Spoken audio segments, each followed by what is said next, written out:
जय माता दी दोस्तों, और आप लोगों को दुर्गा अष्टमी की और नवमी की ढेर सारी शुभकामनाएं। और आज दिन है फ्राइडे, 11 अक्टूबर है और अष्टमी मेरे यहाँ पर पूजी जाती है। तो बस सुबह सुबह तैयारी कर ली थी मैंने, जो माता रानी के लिए भोग का प्रसाद बनता है। और नवरात्रि में जब अष्टमी होती है तो कन्या पूजन के लिए जनरली यही प्रसाद बनाया जाता है, काला चना, हलवा और पूरी। तो सभी के घरों में ये वाला प्रसाद तो ज़रूर बनता है। तो बस वही प्रसाद में बनाने की तैयारी कर ली थी मैंने। सुबह सुबह सबसे पहले किचन वगैरह साफ़ करने के बाद चने उबाल लिए थे। काले चने वगैरह रात को ही भिगो के रख दिए थे, और हस्बैंड से कुछ सामान मंगाया था रात को ही, तो बस वो सुबह ही निकाला है। और यहाँ पर ड्राई फ्रूट्स हैं, सूजी है और रिफाइंड वगैरह भी मंगाया था। तो ये सब चीज़ों को कंटेनर में डालूंगी। और रात को ही चने भिगो दिए थे, सुबह उबाल लिए थे, और बस इनको मैंने रिफाइंड में थोड़े से रेगुलर मसाले डालकर भून लिया है। और बहुत ही बढ़िया चने का प्रसाद बनता है। और साथ ही साथ मैंने यहाँ पे पूरियों का जो आटा है वो भी गूंथ लिया था। उसके अंदर से थोड़ी सी चीनी डाली थी और अजवाइन डाली थी और थोड़ा सा नमक डालकर आटा गूंथ के रख दिया था फ्रिज के अंदर।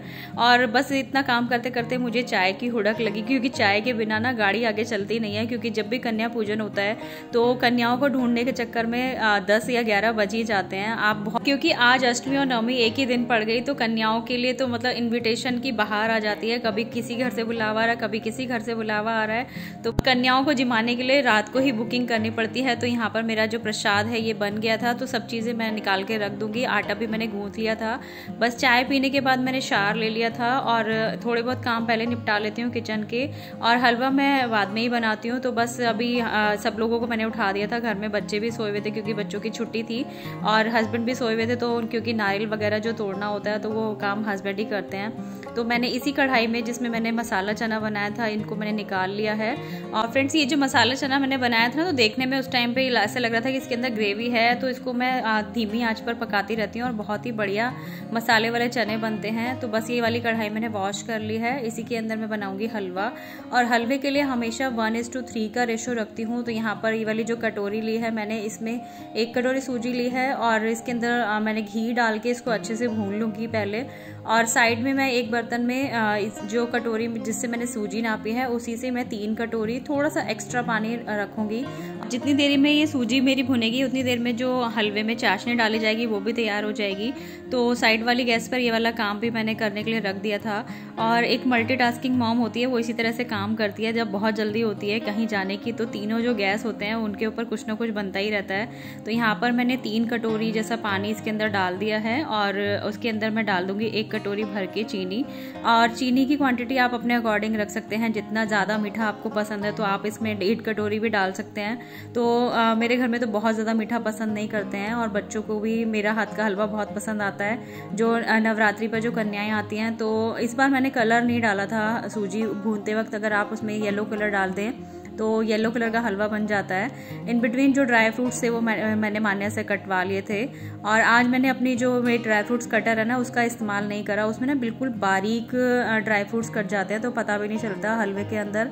जब तक ड्राई फ्रूट्स का क्रंच ना आए ना हलवे के अंदर तब तक अच्छा नहीं लगता हलवा।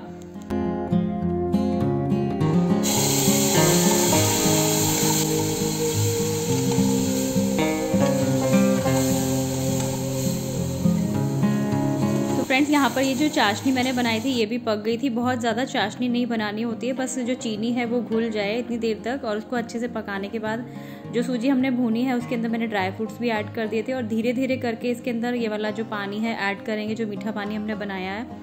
और देखने में ऐसा लगता है कि अभी हलवा पतला है, लेकिन थोड़ी देर बाद जब हम इसको देखते हैं तो ये काफ़ी टाइट हो जाता है। तो 1:4 का रेशो भी अगर आप रखेंगे हलवे के लिए तो आपके लिए बेस्ट रहेगा। बस आटा मैंने फिर गूंथ के फ्रिज में रख दिया था। इन बिटवीन घर के जो बाकी काम थे वो करे, क्योंकि मेड ने तो लेट आना होता है तो थोड़ी बहुत साफ़ सफाई भी करनी होती है। क्योंकि जहाँ पर कन्या को जिमाना होता है वहाँ पर चद्दर वद्दर बिछाना, उनके बैठने के लिए जगह करना, उस जगह को साफ़ करना, ये सब काम भी करना होता है। और साथ में हस्बैंड का टिफ़िन भी तैयार करना होगा, क्योंकि बच्चों की तो छुट्टी होती है लेकिन हस्बैंड की छुट्टी नहीं होती है। तो बस मैंने पतिदेव के ऑफिस जाने से पहले ये सारा काम भी निपटाना होता है, कन्या भी जिमानी होती हैं और भोग का सारा सामान भी तैयार करना होता है। तो बाकी तैयारियां हस्बैंड ने कर ली थी, मान्या ने मंदिर में पूजा कर ली थी और मैंने पूरियां बना ली थी। और फ्रेंड्स, हर बार ऐसा ही होता है, मैं ना प्रसाद बनाने के बाद कन्याओं को लेने जाती हूँ तो काफ़ी लेट हो जाता है उसमें। तो इस बार मैंने हस्बैंड से बोल दिया था या तो आप लेकर आओगे या बच्चे लेकर आएंगे।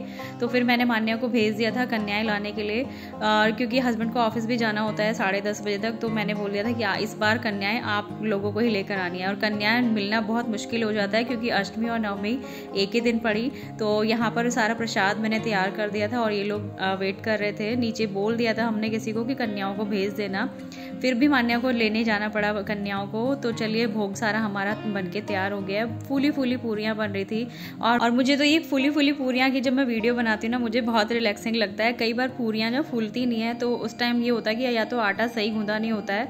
अगर पूरियाँ परफेक्ट बने इसके लिए आटा आपका बिल्कुल सही गूंदा हुआ होना चाहिए। तो चलिए देखिए यहाँ पे हमारी कन्याएं भी आ गई हैं और उसके बाद कन्याओं को बिठा दिया था, हमने तैयारी शुरू कर दी थी और पूजा भी कर ली थी। ये वीडियो क्लिप्स जो हैं थोड़ी इधर उधर हो गई हैं। तो जो भी प्रसाद बनाया था सबसे पहले मंदिर में अर्पित करती हूँ, वहाँ पर रखती हूँ। माता रानी को भोग लगा दिया था और आदि ने और मान्या ने भी पूजा कर ली थी। और इस बार जौ बहुत ही प्यारे हुए थे। तो जब इतने प्यारे प्यारे हरे हरे जौ देखकर दिल खुश हो जाता है। और इसके अगले दिन ही दशहरा था, सैटरडे का। तो और दशहरे पर हमारे यहाँ ये जो जौ बोए जाते हैं उनसे भी पूजा होती है। तो सारी कन्याएं यहाँ पर आ गई थी और कन्या पूजन के समय अलग ही संतुष्टि मिलती है। और बच्चों का पेट भरा हुआ था, लेकिन मेरा हलवा और चने खाकर बच्चों का दिल खुश हो जाता है क्योंकि उनको मेरा हलवा बनाया हुआ बहुत पसंद आता है।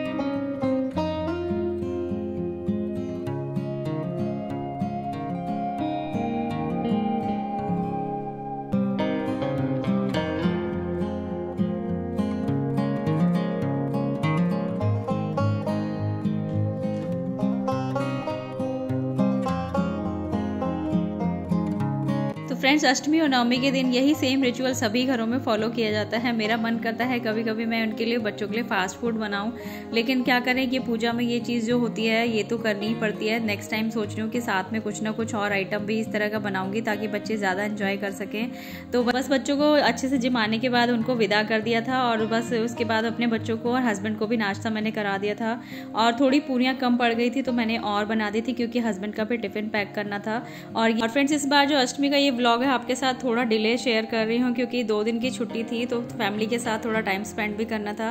कुछ शॉपिंग भी चल रही है क्योंकि आगे लगातार त्यौहार आते जा रहे हैं। करवा चौथ भी आने वाली है, दिवाली आने वाली है।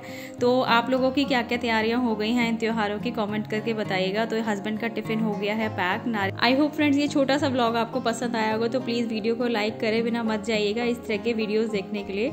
और अगर आप मेरे चैनल पर नए हैं और अभी तक आपने चैनल को सब्सक्राइब नहीं किया तो सब्सक्राइब कर लीजिएगा इस तरह की वीडियोस देखने के लिए। आपसे जल्दी ही मिलूंगी नेक्स्ट वीडियो में। Till then be happy, stay tuned and bye bye.